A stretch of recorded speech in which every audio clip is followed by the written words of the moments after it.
Welcome to the Bean and Bryan podcast with special guest Benjamin Nielsen. Of course, Ben joining one of my podcasts after Game 7 yet again, where the Nuggets once again were victorious over the Los Angeles Clippers, a team that no one gave the Nuggets a chance to win, or virtually no one outside of Denver. And now we go on to a conference final where we play LeBron James and the Los Angeles Lakers. So staying with playing these LA teams that no one expects us to beat. Initial reactions from Game 7 last night. Let's start with Brian. Go to bed. My internet's bad. Oh, well, I was stressed. Honestly, I still cannot believe we won. I didn't think that. I thought somehow the Clippers could come back, and I wasn't confident until the last minute of the game. But I think the fourth quarter, especially, this is just a glimpse into how good the Nuggets will be in the future. Just being in the conference finals, just pure basketball. Being in the Western Conference Finals is just amazing. I mean, I'm so happy with the team, and I can't wait to see what they become. Yeah, for sure. All right, Brian, is Hey, your can you hear me now? Yeah, I can hear you. Okay, cool. Can you see me? Yes. Alright, sweet. Sorry, I can't see you guys. That's fine. No, that was crazy. The game, obviously, like NBA history, coming back 3-1 twice, unprecedented. No one thought it could be done, including myself. But like, I don't know, seeing both those series is how they both played out. They're both kind of different in that the Nuggets at the beginning of this series, they looked so defeated in that they just couldn't like find their rhythm. But then after going down 3-1, Clippers also had like big leads like in the second half of both games 5 and 6, and the Nuggets team, it's really special. Like, I don't know, they found a way to work it out and come back, and they played a lot better defense. Getting Gary Harris back for the series was huge, a lot bigger of a deal than I thought it'd be. But yeah, I don't know. It just makes you really happy to see. It's awesome. I don't know. Yeah. I mean, I think that even among the fan base, this was just so unprecedented, and just with how the Nuggets playoff history is gone. When we play these type of series, they usually haven't been going our way. Look at last year against Portland, a team I still believe the Nuggets should have beaten last year. And then this year, we go into this series against the Clippers where, I'm not expecting a whole ton from us based on how the series went against Utah. But like now that we're there. We're against the LA Lakers, the team with LeBron James, Anthony Davis, the team that is now going to be considered the favorites. I think they already were. But yeah, it's just like this team just finds a way, and they find the will to win somehow, some way. And it's something that can't really just be explained super easily, but it's amazing to watch. I'm just going to point out at the beginning of the series, I called Nugs in 7, and I was right. So I'm just going to say that. Well done. Sweet. Yeah, One thing that's like different and easy to see is that it's so rewarding winning the right way, building the right way, as opposed to the Clippers, who didn't stand a chance really like last season. They go out of their way, buy brand new team essentially, and trade away all their first round picks for Paul George. Yeah. I don't know. It's really rewarding to see that, and it's really been a long time coming. It's something we've been waiting for like forever, and I don't know. It's really, again, rewarding just to see it. I don't know. And you could see it in the games, especially they might have started out strong, but it's in the last 3 games of the series, the Clippers had no chemistry at all whatsoever in late game situations. And it was so obvious. It was night and day the difference between the Nuggets chemistry, But uh, you saw it last night in this the whole last second half. the last three They looked games. flustered. Yeah. Um, I mean, I would like to congratulate the Clippers though. Uh, Pat Bev lasted until the fourth quarter until he got his first personal foul. So that's a win for them, honestly. Yep. After the game, Pat Bev and Lou Williams were talking about how they were trying to defend Jokic, but they said that he played really well. Basically, what they said is that they couldn't defend him because the person asking the question, they're like, "Do you play basketball? Do you know how to defend Nikola Jokic?" It's just like, I guess that they didn't have an answer for him. So. Yeah. I don't know. He was running the show last night. It was the stat line he put up was ridiculous. He had 22 rebounds. Insane. He had let me see the stats.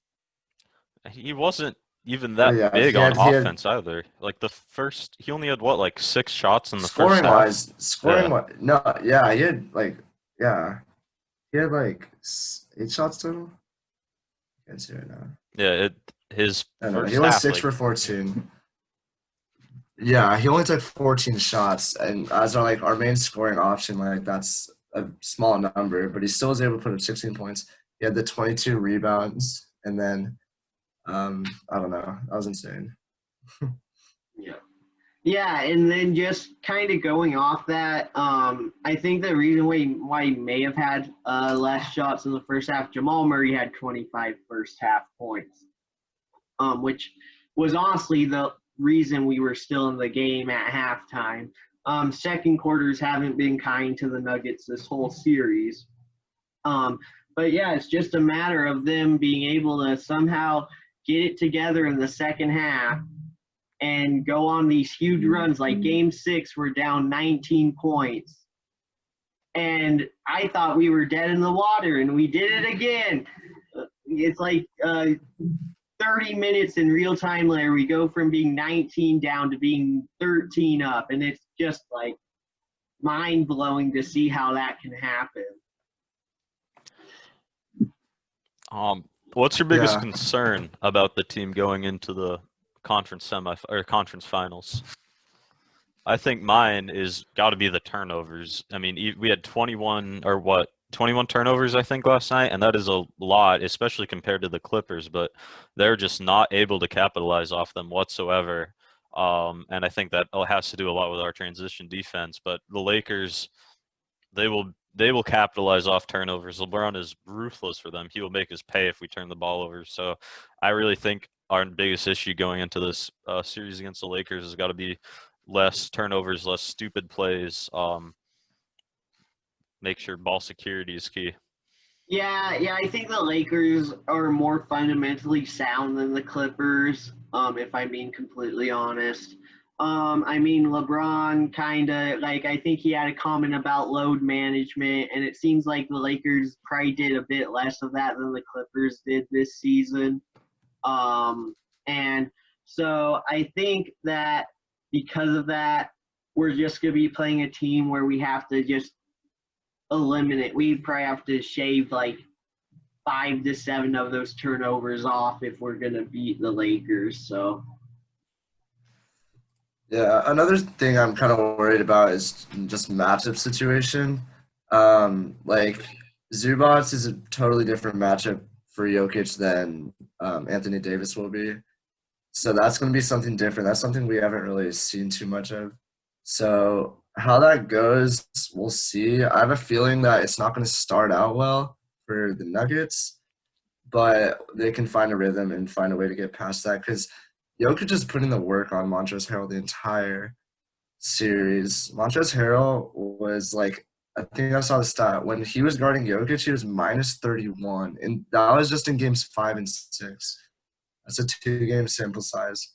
But, yeah, I don't know. It's definitely different matchups around the board. You'll probably have a Torrey Craig guarding LeBron, maybe Gary Harris on switches. But, yeah, just it's a totally different team, different look that they're going to see. So that's something to look out for. Do you think we're gonna have Jeremy Grant on Anthony Davis most of the series? I don't know, man. I don't know who can guard him. I feel like Jeremy Grant could guard him, but I don't know, he's much smaller than him, like, just in how much he weighs alone. Like, Anthony Davis doesn't do much posting up, though. I don't know. He might try to post him up and fade away if we can just take those away and defend them.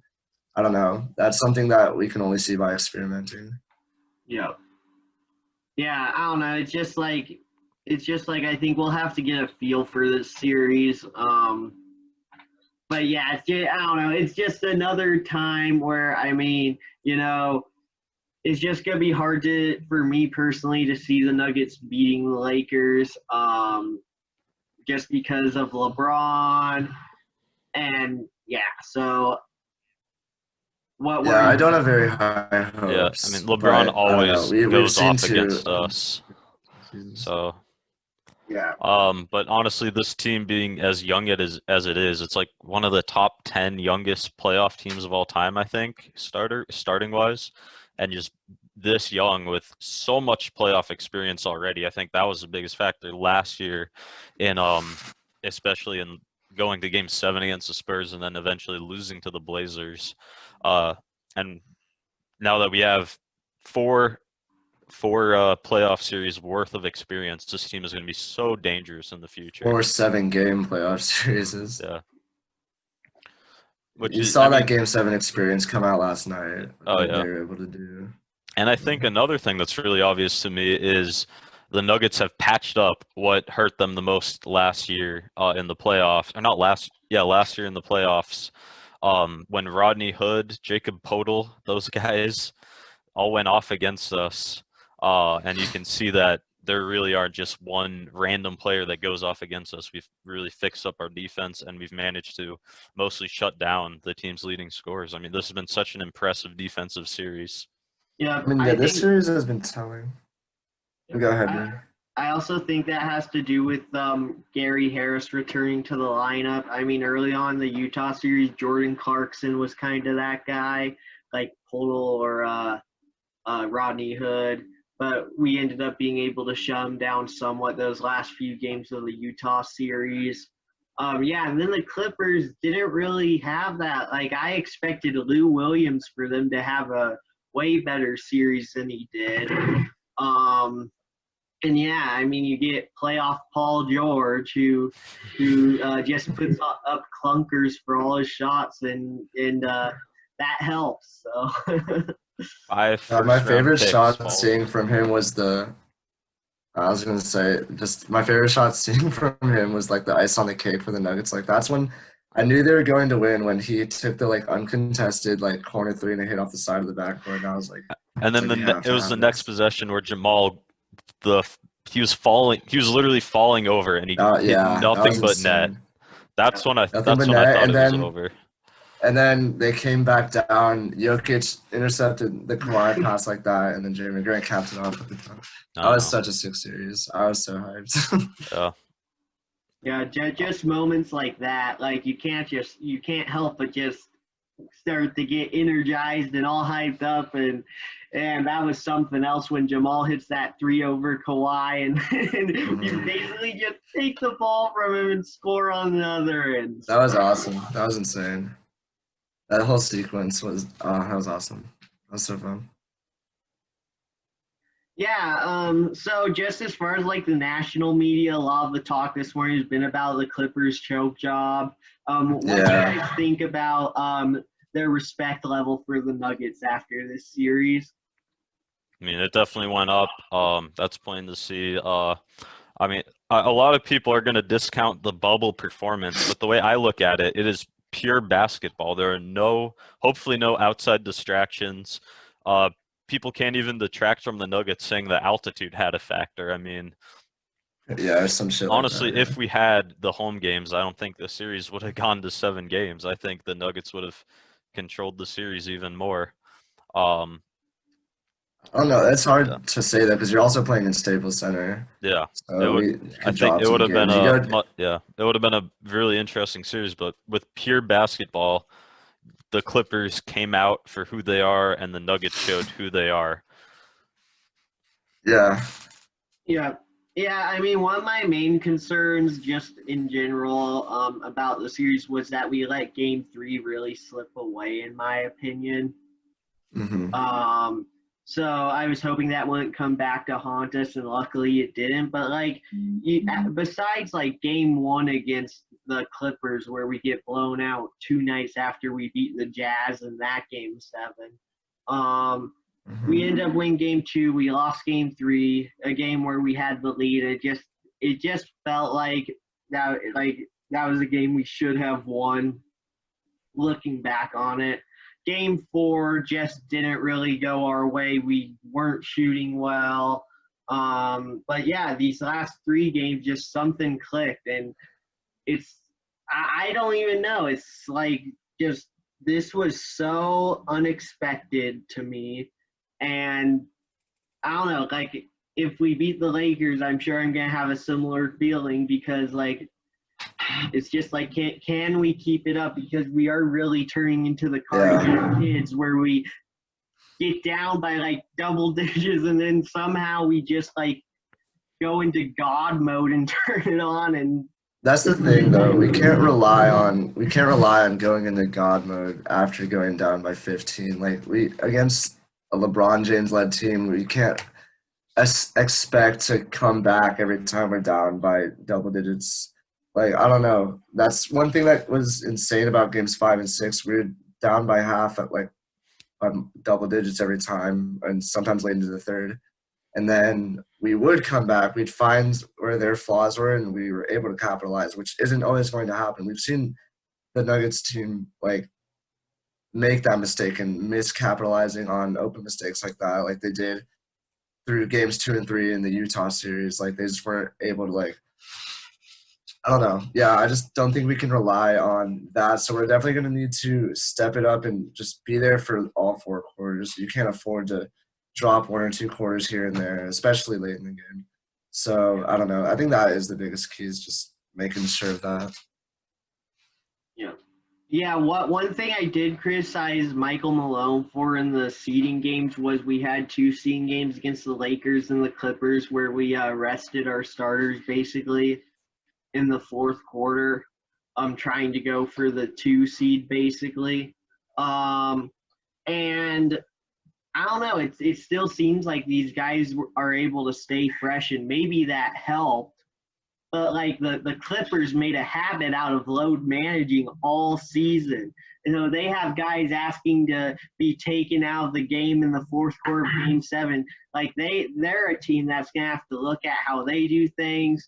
Um, do Kawhi and Paul George possibly play more next season because of how this series ended up going? But it's just the ebbs and flows. It's like teams develop habits through the season. The Nuggets developed a habit, I guess, somehow of playing a full 48 minutes. So Yeah, that's true. You see like the minutes on all the like biggest players for the Nuggets, and they're playing over 40 minutes a game. Yeah. So yeah, that kind of worries me a little. They've played now 14 straight games in such a short time, where all their starters are playing almost the entire time. Not their starters necessarily, but like their stars. So yeah, that's definitely something to look at is like fatigue and how that might affect them. But I guess that'll separate a good team from a great team, just being able to battle through and work it out. yep. Alrighty. So I guess we'll go ahead and do predictions for the Nuggets versus Lakers series. I'm gonna go ahead and do Lakers in 6. I think that we'll be able to keep it competitive. But it's like I don't know. Like I see us losing 3 games for sure, but like just the way we've been playing, it's kind of tough to envision us losing that 4th game at this point. So I guess we'll see what happens if we go down. The Lakers have lost game 1 of their previous 2 series. Maybe that happens again. I think if that does happen, that is to the Nuggets' advantage. But yeah, we need to get a lead early on in this series, in my opinion. just to keep the pressure on them if we want to win. I'm going to go with what I've predicted for the last 2 series, and that's going to be Nuggets in 7, knock on wood. I think people are forgetting in the bubble seeding game we played against the Lakers, we had like you said, we had our third team basically out there, and the Lakers, I think, barely beat us, right? Yeah, they had to get a buzzer. Yeah, they had to beater, beat Kyle Kuzma buzzer beater. They barely beat us with our third stringers. So I think I see a lot of people predicting Lakers in 4. That's definitely not going to happen. That's a guarantee. But I think this series is going to be closer than everyone expects. Nuggets have shown the tenacity they have to come back. It's going to be a close series, and I got to go with Nuggets in 7.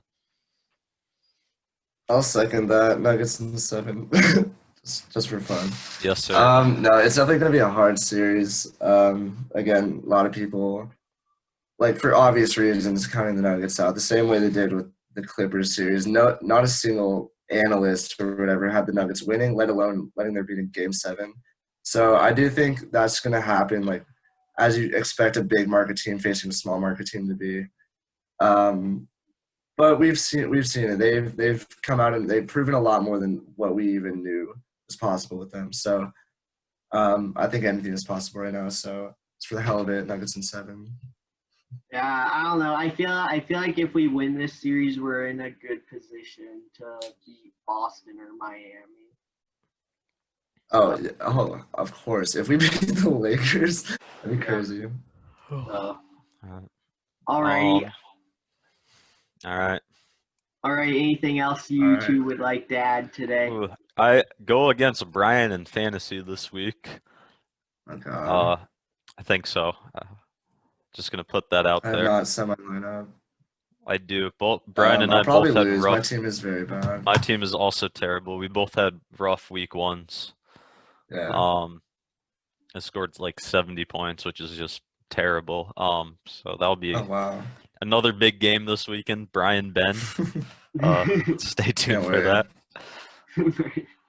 Yeah, I mean Cam Newton for the Patriots. I don't know how you guys let him slip to the 14th round, but thanks. Because he's gonna get injured. No, he's not. Yeah, he is. So yeah, we'll see how that turns out between you guys. But yeah, you two had a pretty tough start to the season there. Mm-hmm. Yeah, I don't talk about it. Alrighty. Well, thank you so much for listening to another episode of the Bean and Bryan podcast. This time with special guest Ben Nielsen. I'm sure we will have more Nuggets talk here, Price and Broncos talk, and maybe some racing talk with Ben, but we'll see. All right. Take it easy and stay safe, everybody.